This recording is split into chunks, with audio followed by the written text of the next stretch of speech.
Hari Om. Where does the pure I and the I thought are located? And does the I thought varies from person to person? The I thought is the root of all the thoughts and is the very essence of our mind. In its fundamental form, it is the basic primary feeling of our existence, the I am, with which all of us wake up from the deep sleep. It is the feeling of I am which arises in every one of us when we wake up from deep sleep. So, the I thought is the kind of universal mechanism of the human mind, but it appears unique to each person because it mixes up the infinite awareness, the pure consciousness, with a specific particular physical body and with a personal history due to the distinct vasanas, inclinations that every one of us have from multiple lifetimes. So, structurally the I thought is same, the I thought is universal, but yet it differs from person to person. It differs between individuals because of the details or the characteristics or the special attachments or the qualities with which it is associated. Since I thought mixes up the attributes of the consciousness of the infinite awareness with the physical body, hence it appears unique with every person. The source of the I thought is the same and universal across everyone. But the I thought by itself is unique because it mixes up, it kind of makes us believe or makes us in a kind, it kind of creates a confusion in all of us by sharing the attributes of the existence consciousness Sachit and mixing it up with our physical constitution. So the nature of the Sachit, existence consciousness or the Atma is eternal, and the I thought makes us believe that our physical existence is eternal. The nature of the existence consciousness is beyond names and forms. But the I thought makes us believe that we as an individual with a name and form is eternal.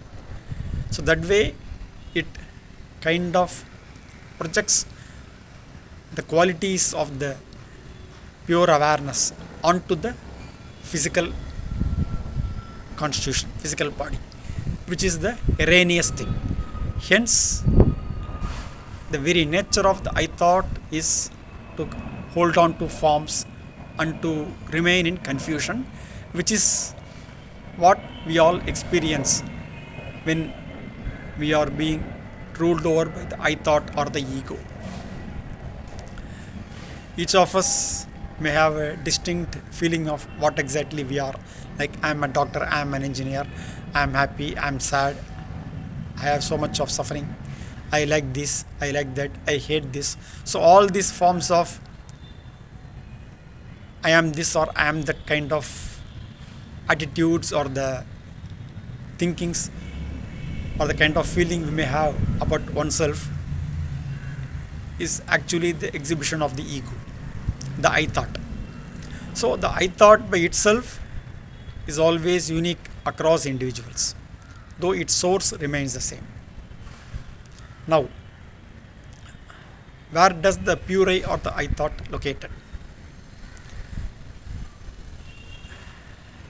The I thought arises from the spiritual heart, which is basically defined as 2 finger width from the center of our chest towards the right side of the breast. So it is the point in the physical body into which the I thought subsides when we go to deep sleep, and from which, out of which, the I thought rises up when we wake up from deep sleep.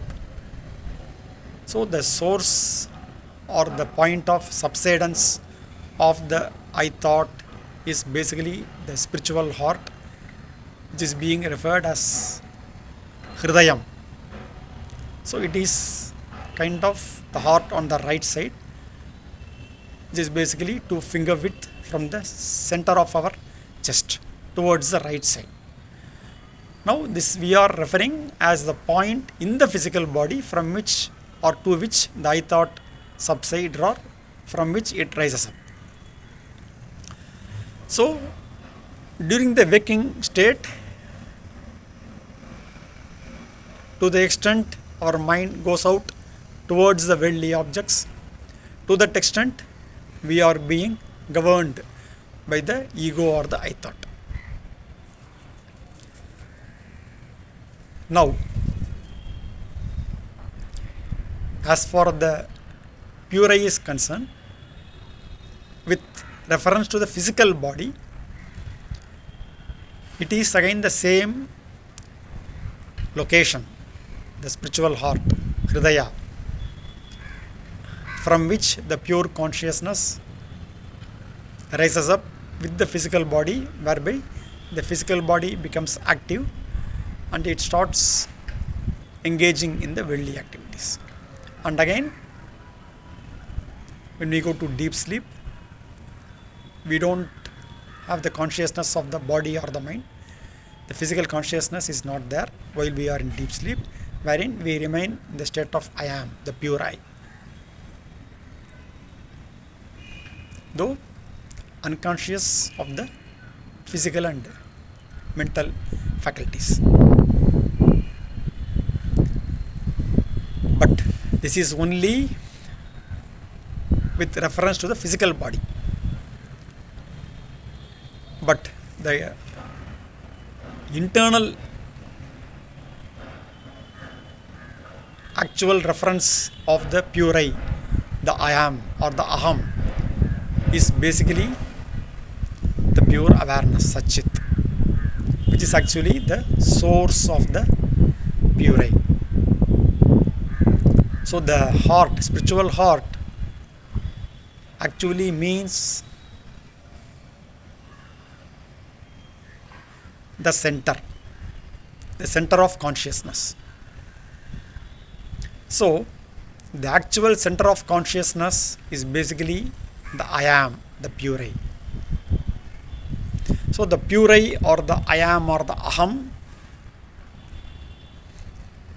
is the location of the spiritual heart, or rather the pure I or the Aham itself is the spiritual heart. So if we have the doubt that whether the I am is located in the spiritual heart or in any of the psychic centers, the chakras like the Sahasrara, etc., then what really matters is the pure I. It is not about whether the pure I is in spiritual heart on the right side or in Sahasrara. So what is important is only the I am, because it is the source. It is what we need to attend to, it is what we need to focus our attention on, so that we can remain as I am. So even though with reference to the physical level, we kind of denote a point called the spiritual heart as a source of consciousness and the I thought, but yet in terms of eradicating the vasanas and the ego, thereby we subsiding into the source, the existence consciousness or the Atma, is basically by remaining as the I am, the pure I. It is not by keeping one's concentration or attention on the right side of the spiritual heart. It is only an indication at the physical level. But the true focus which has to be there on the Supreme Being is basically through the attention being kept on the sense of I am. So what we need to do in terms of the practice is, the practice of Mahayoga is to always remain as the I am or the pure I, the presence of Bhagavan. The presence of Bhagavan is always there as the pure I. So just to be in that presence of Bhagavan is actually being in the spiritual heart. The spiritual heart can be referred as something like that particular center is there everywhere. It is infinite. The pure I, the existence consciousness is infinite. So the center is there across the infinite awareness. That awareness is there all over the body. So the spiritual heart is there all over the body. So the point is not about concentrating or fixing a location for the pure I in the physical body, but to remain as the pure I, to remain in the presence of Bhagavan by keeping our attention always on the pure I, which is the presence of Bhagavan, which is there always, here and now, even now. At this moment of time, we shall remain as the pure I. How? Just by being still. Being still is what? To remain without any thoughts, but just to be in I am, in the pure I, in the presence of Bhagavan. Chittam siridasaya samsaram. Chittinale nishalamai nirka mukti. When the mind moves even a little, it is samsara. When it remains still, it is in a state of mukti. So how to remain still? Just we have to keep quiet.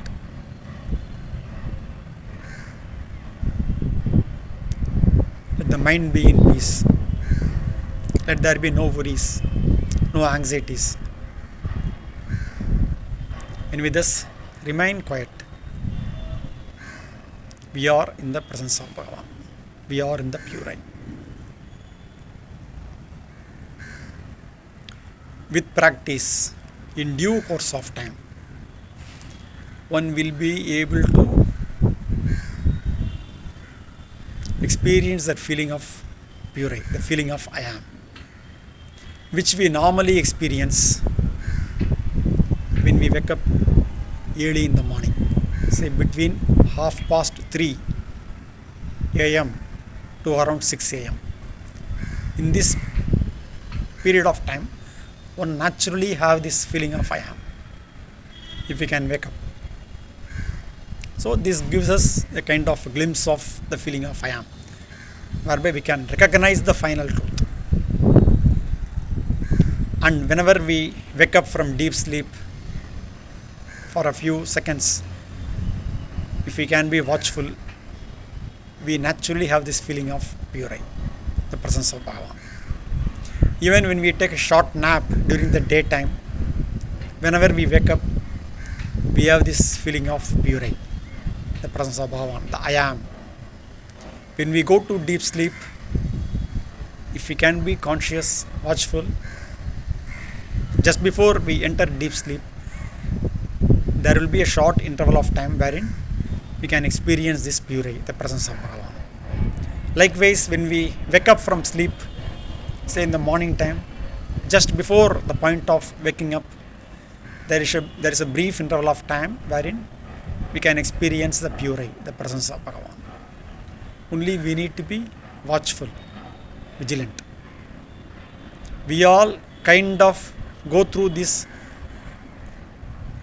experience of being in the state of samadhi, of being the pure eye every day.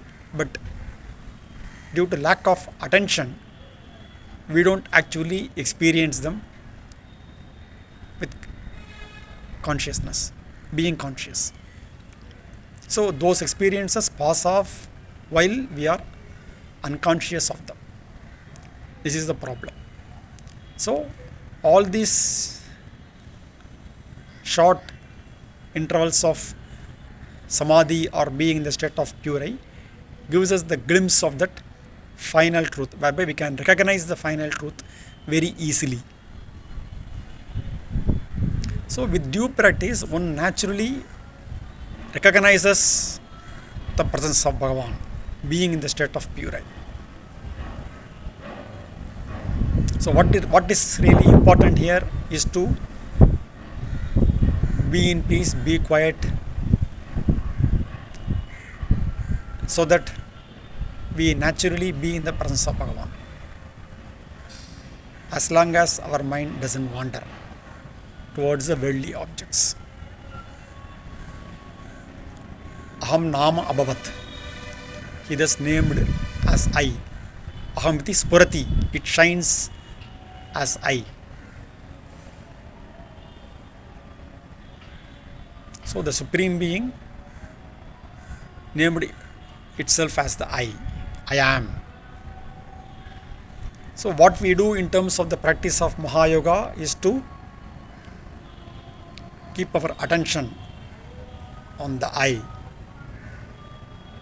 the Aham, the pure I, which is the source of the I thought, so that the thoughts vanish and the mind subsides into the pure I or the presence of Bhagavan.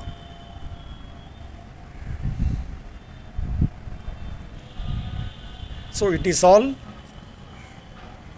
the practice of Mahayoga whereby we actively focus our attention on the source of the I feeling.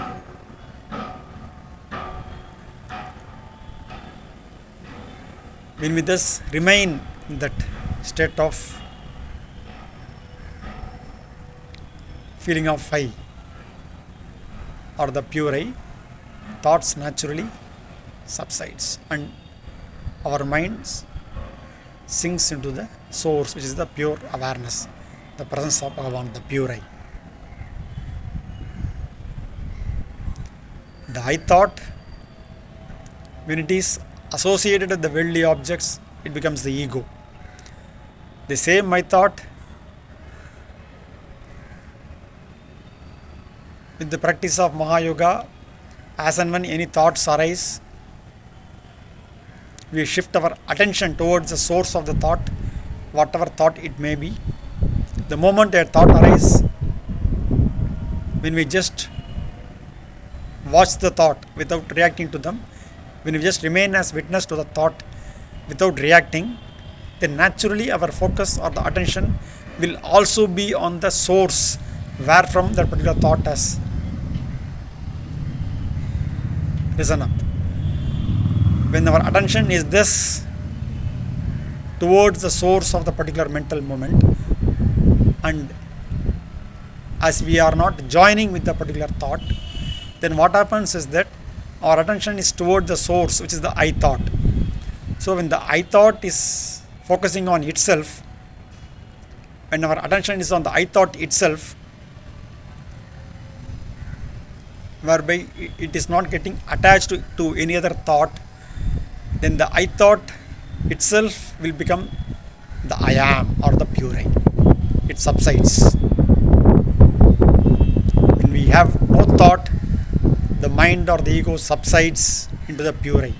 And what remains for that period of time is only the pure I.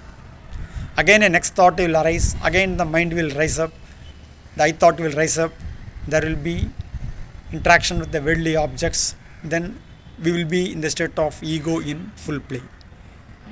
Again, we become aware, we kind of withdraw from a particular thought, we remain as the I thought without getting attached to any other thought. Then as our attention is only on that sense of I, the I thought will subside, it will become merged with the pure I, and whatever thought which was there will go away. So this is the kind of off and on kind of a situation whereby our mind remains in the source for a certain period of time. Again it goes out and interacts with the worldly objects for again some duration. So what we do with the practice of Mahayoga, in due course of time, we extend the period of time wherein we remain in the pure I or the presence of Bhagavan. To the extent we remain in the presence of Bhagavan, to that extent naturally our ability to remain in the presence of Bhagavan or to remain as the pure I will increase in due course of time. Thereby the inclination to get attached with the worldly objects will gradually decrease in due course of time with the practice of Mahayoga. So let us keep our attention always on the source, being in the pure I, being in the presence of Bhagavan. Thereby what happens is that in due course of time, even when we are interacting with the worldly objects, when we are engaged in worldly activities, yet internally our focus will always be on the pure I, and we shall remain in the presence of Bhagavan even while engaging in the worldly activities. The internal link will always be there as the pure I, even when we can execute our activities externally. The moment any thoughts arise, immediately our attention will be on the source. When the attention is diverted to the source, the thought which has come will go away and the I thought will subside. So what remains is only the pure I. So let us be in the state of pure I, the I am, the Aham or the presence of Bhagavan all the time with the practice of Mahayoga, so that the vasanas will be eradicated in due course of time. Thereby we shall remain in the presence of Bhagavan eternally, forever. Arunachala Shiva, Arunachala Shiva, Arunachala Shiva, Arunachala.